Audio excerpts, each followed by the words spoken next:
Tom Oliver saw a German fighter plane coming nose-on toward him, with gunfire flashing from its wing. It was May 6, 1944, and Oliver's B-24 was part of a formation heading to Ploiești, Romania, with orders to bomb German Army oil fields there.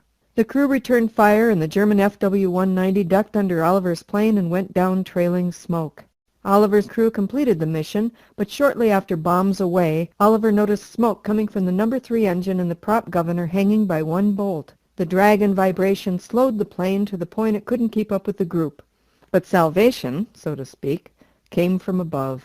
A couple of P-38s came down and flew, one on my right and one on my left, and after a while they waggled their wings and went off. They couldn't afford to go home as slow as I was flying, but they had protected me as long as I was in danger. When the No. 4 engine started losing oil pressure, the crew tossed out guns, ammunition, and equipment to lighten the load. The plane crossed the Danube River and into the sights of German gunners. We ran into a flak battery at Bor, Yugoslavia. We're down at 8,000 feet, and that flak battery had us dead to rights.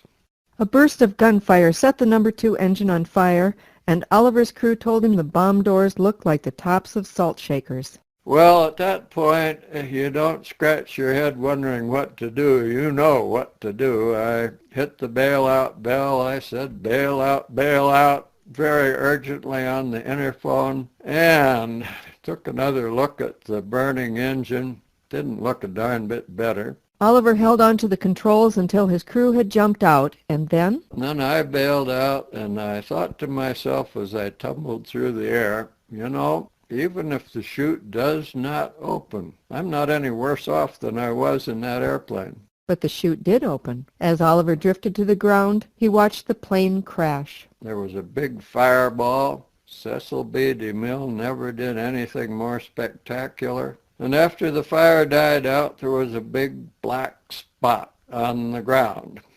I was glad I wasn't part of the black spot. Oliver landed with no more injury than a banged-up shin. In not too long, a group of men leading a small horse came to get him. They were Serbian guerrillas, part of the Chetnik resistance, and Oliver's Yugoslavian journey began.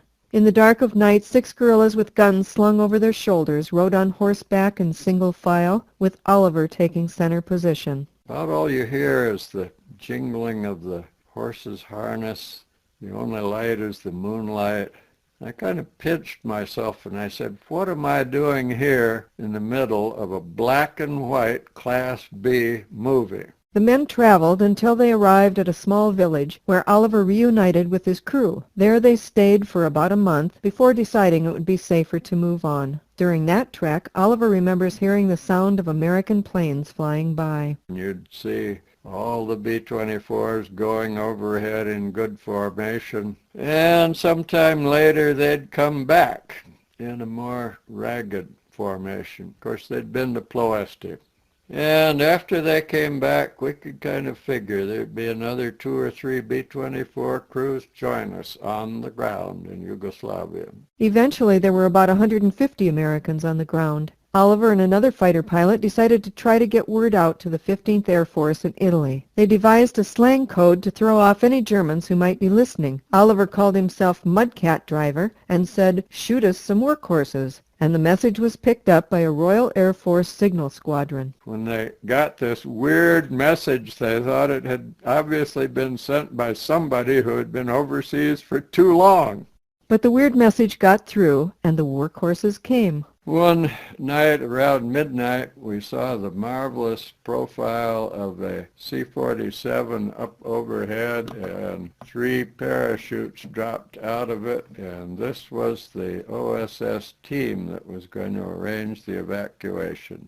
A week or so later, more C-47s arrived. Oliver was on the 3rd plane out. Back in the States, Oliver's mother had received a telegram that her son was missing in action over Italy. Janet Oliver contacted her husband, Major General Lunsford Oliver, who was in England commanding the 5th Armored Division. General Oliver was told that 10 parachutes had opened and landed in Romania. The information was geographically wrong, but still it was comforting to Oliver's parents. Later, Janet Oliver learned that her son had been found safe in Yugoslavia.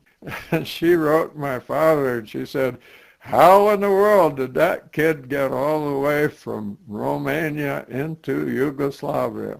And she went on to say, but somehow he managed to do it, and think of the time he's having.